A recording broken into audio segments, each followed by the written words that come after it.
Salut tout le monde, bienvenue dans ce nouvel hors-série dans lequel nous allons questionner la hype récente concernant le concept de multivers dans la pop culture. Car après la sortie de Spider-Man No Way Home en décembre dernier et de Doctor Strange in the Multiverse of Madness très récemment, on vient d'enchaîner deux blockbusters issus de la plus grosse franchise cinématographique actuelle, dont le thème central est celui des multiples univers, en l'occurrence dans le Marvel Cinematic Universe. Mais Marvel n'est pas le seul à préparer cela.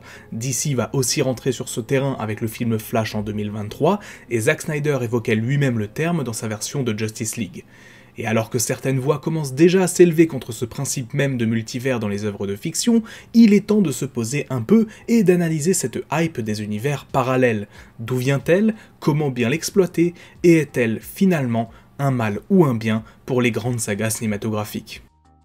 Bon, pas la peine de revenir plus en profondeur sur le concept de multivers en lui-même, je pense que vous voyez globalement de quoi il s'agit. Si l'on parle de notre monde, de notre réalité, il s'agit d'une théorie selon laquelle il existe une infinité d'autres univers différents du nôtre, mais qui à la base étaient semblables. En gros, la théorie veut que chaque univers soit modelé différemment en fonction des événements qui s'y passent.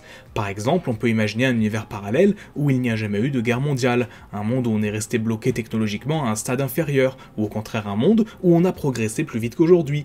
On peut imaginer un monde où Mélenchon a gagné l'élection en 2022, où Squeezie vend des jeux chez Micromania, et où je suis le premier youtubeur de France. Bref, vous voyez l'idée.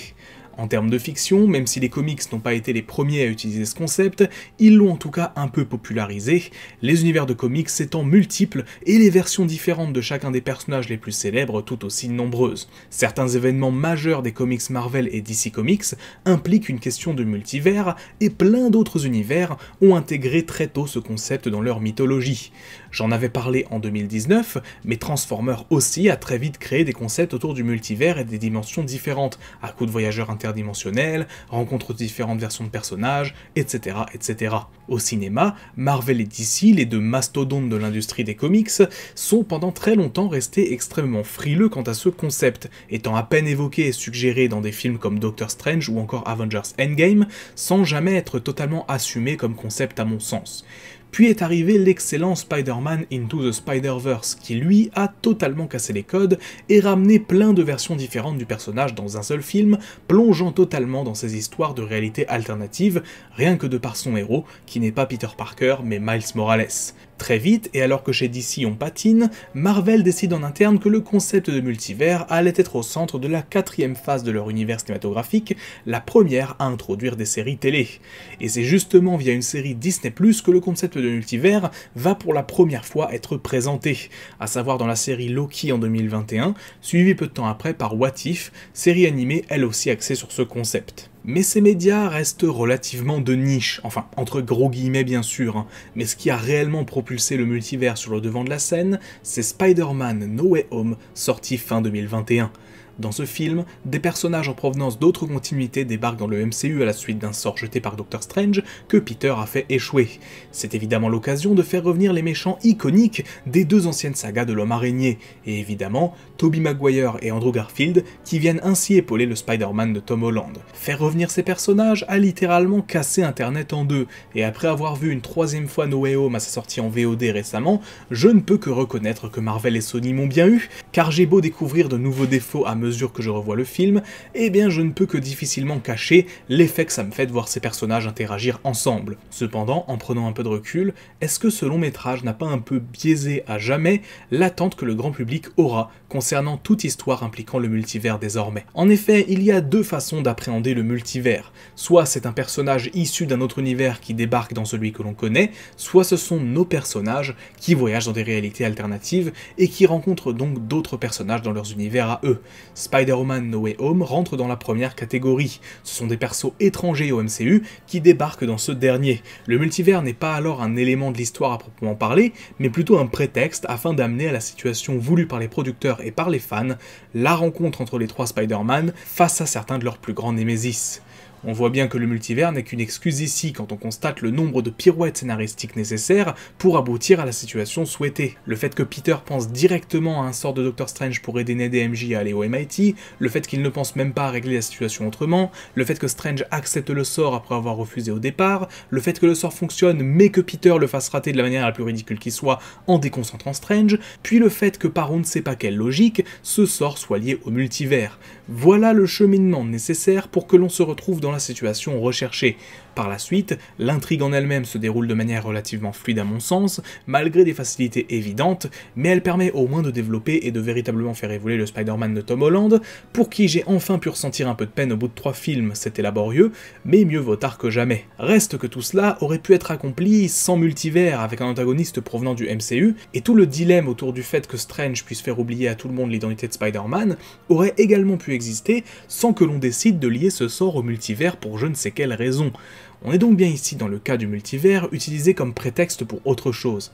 A l'inverse, Doctor Strange in the Multiverse of Madness, que je vais appeler Doctor Strange 2 par la suite, utilise le multivers pour raconter quelque chose, et ce dernier est véritablement au centre de l'intrigue. Le fait que Wanda veuille consciemment utiliser les pouvoirs d'America Chavez pour voyager dans le multivers et retrouver ses enfants est le point de départ de l'intrigue, et les différentes virées dans les autres univers constituent une fuite pour Strange et America, qui veulent trouver un moyen de l'arrêter. Mais le voyage dans les autres univers ici ne sert que le scénario, et les fameux caméos que tout le monde attendait sont finalement juste une sorte de bonus qui ne prend pas énormément de temps d'écran et non pas un point central de l'histoire. Voir Charles Xavier et tous les Illuminati est bien sûr destiné aux fans, mais le sort qui leur est réservé dans leur univers est un rappel que ce n'est pas ce que le film était censé nous offrir. Et pourtant, au vu des réactions autour de Doctor Strange 2, il semble que beaucoup de fans soient déçus, en colère même, après Marvel, pour ne pas avoir donné suffisamment de caméos.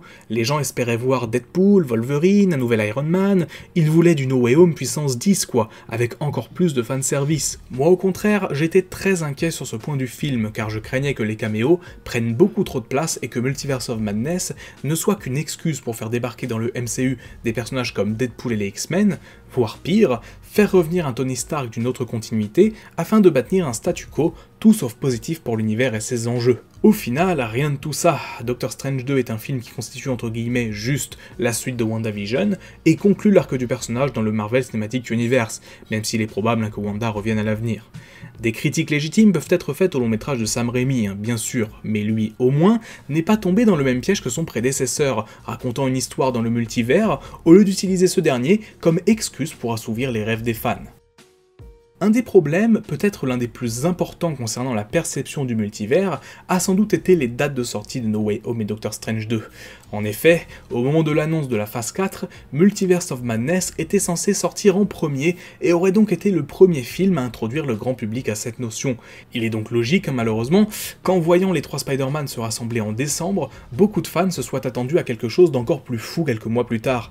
Mais finalement, ça n'a jamais vraiment été l'ambition de ce film. Doctor Strange 2 devait être ce qu'il a finalement été, une confrontation entre 2 personnages extrêmement puissants de par leur magie, le multivers étant le théâtre de ce récit dans lequel Scarlet Witch, malgré ses pouvoirs infiniment grands, veut juste retrouver ses enfants, quitte à se fourvoyer et à se laisser corrompre, ce qui l'amène bien évidemment à devenir une méchante, au passage parmi les plus puissantes du MCU. Ainsi, le multivers est une notion manipulée avec beaucoup de précautions quand on écrit n'importe quelle fiction, film, comics, série ou autre. Avoir un champ de possibilités infini ne veut pas forcément dire prendre les bonnes décisions narrativement parlant, en particulier quand ce n'est utilisé que comme une facilité pour répondre à certaines attentes des producteurs.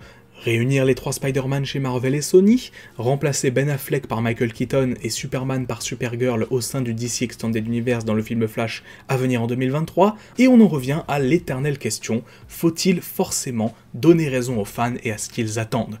John Watts les a clairement caressés dans le sens du poil, puis Sam Raimi est arrivé et a dit « Ah, vous voulez des caméos? Eh bien tenez ». Pour finir, ce qu'il faut retenir de cette petite vidéo, c'est que derrière l'apparente liberté qu'offre le multivers, se cache en réalité le risque de s'enfermer dans l'unique fanservice, ou pire, le maintien d'un statu quo qui serait délétère pour un univers quel qu'il soit. Pourquoi s'inquiéter pour un personnage quand une autre version de lui-même peut prendre sa place? Un bon film sur le multivers doit-il forcément se résumer à des caméos, ne répondant qu'à des attentes de fans toujours plus exigeantes? Ou est-ce qu'au final, le meilleur multivers qui existe, ça ne serait pas simplement le fait de savoir que plein d'univers existent, mais que ces derniers ne doivent jamais être amenés à se rencontrer, pour le bien des univers en question, mais aussi pour le bien des spectateurs. Merci à vous d'avoir regardé cette vidéo, n'hésitez pas à l'aimer si elle vous a plu, et laisser un petit commentaire pour me donner votre avis. Si vous n'êtes pas encore abonné, n'hésitez pas à le faire pour pouvoir suivre toutes les nouvelles sorties, c'est gratuit et ça aide beaucoup. Enfin, si vous souhaitez aider à l'amélioration de la chaîne en me soutenant financièrement, vous trouverez dans la description les liens vers mon compte Tipeee et ma boutique Teespring, où vous pouvez me demander un focus sur le personnage de votre choix, voir les vidéos en avance et acheter des t-shirts en rapport avec la chaîne. Sur ce, on se dit à très bientôt pour une nouvelle vidéo, c'était Magnus, ciao.